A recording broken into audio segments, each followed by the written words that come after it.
well, what's the role of a mother if she's awake? I had a client come see me a while back, not very long ago. Woman who's about 30 and trying to make decisions about her life. And she was pretty career oriented, and so I asked her about, although maybe having a bit of trouble with her career. I've seen this many, many times. So this is an amalgam. This is a story that's an amalgam. And I talked to her about the other elements of her life. It's like, well, you know, there's only 5 things you do in life, so you've got your career down.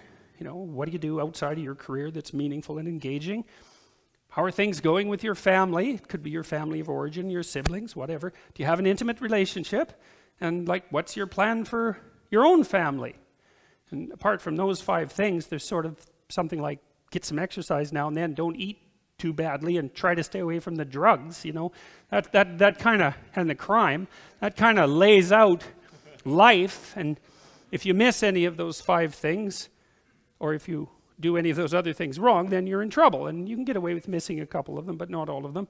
You know, and she said something along the lines of, well, I'm not sure I should bring a child into this world.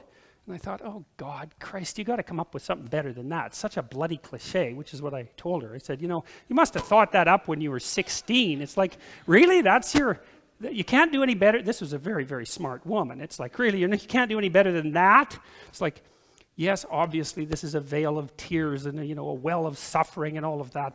You know, if you ask 30 people who are wondering about having children, why they're wondering, 20 of them will say that. And so that tells you how original it is. It's not original at all. It's not a thought. It's like this little, it's a meme. It's something that lives in your mind. It's not a thought. And it's certainly not something that you should just take at face value and then say, oh, well, I'm not having a family then. It's like, no. You kind of look at that and you criticize it a little bit. It's like, well, it's the other one. That's the other one that's very common. There's too many people on the planet already. It's like, I really don't like that statement. It's like, just who are you going to ask to leave? Just how are you going to get them to leave? You know, it's a serious question. And who says there's too many people? What the hell's wrong with people anyways? We're running around ruining the planet. Yeah. It's like, I think it was the Club of Rome who prophesied, by the way, that there would be so many people on the planet by the year 2000 that there would be widespread starvation. And they were completely and utterly wrong about that. And I think it was the Club of Rome who either compared us to a virus or a cancer on the face of the planet.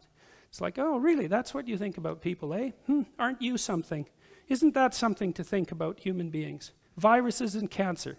What do you do with viruses and cancer? Invite them in and make them at home. It's like, no, you try to eradicate them. So you got to bloody well watch your metaphors, folks, because it isn't clear that you come up with them or that they run you. So you better watch them.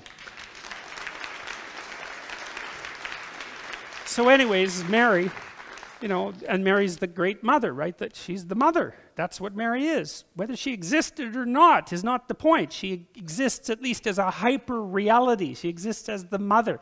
Well, what's the sacrifice of the mother? Well, that's easy. If you're a mother, and if you're a mother who's worth her salt, you offer your son to be destroyed by the world.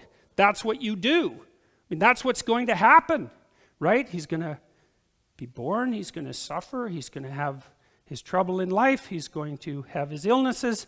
He's going to face his failures and catastrophes, and he's going to die.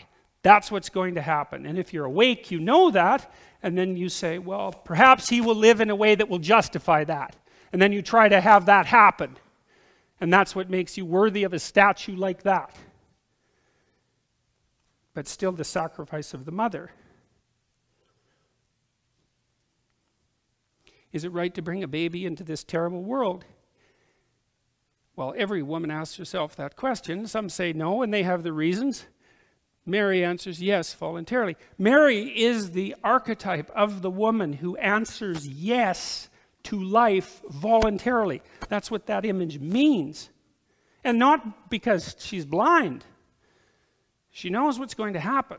And so she's the archetypal representation of the woman who says yes to life, knowing full well what life is, not naive, not someone who got pregnant in the back seat of a 1957 Chevy, you know, in one night of half-drunk idiocy. Not that, but consciously, knowing what's to come.